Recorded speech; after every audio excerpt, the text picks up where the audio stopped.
Well, so this is where I've gotten up to, where I should never have figured this would be a straightforward fix, because here is that switch, and whether or not it's visible on the video, yeah, whatever oldie worldy World War II style adhesive they've used to glue this together, it's failed, and as you can see, I've opened up a gap.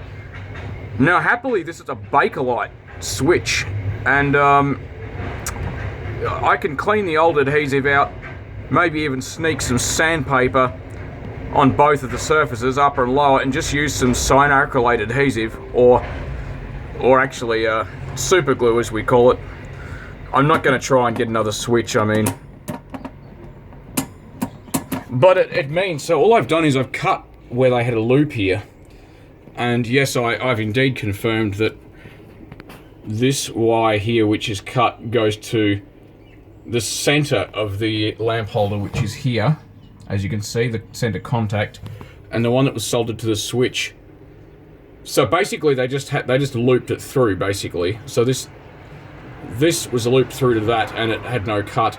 And that went to the center electrode. So I can fix it by doing that, but I need heat shrink, and when I heat shrink it, I really should, well, I don't know, I mean, I'll probably just heat shrink it. If this ever gets wet and it ever connects neutral to the case, it'll trip the RCD basically straight away, which is fine by me.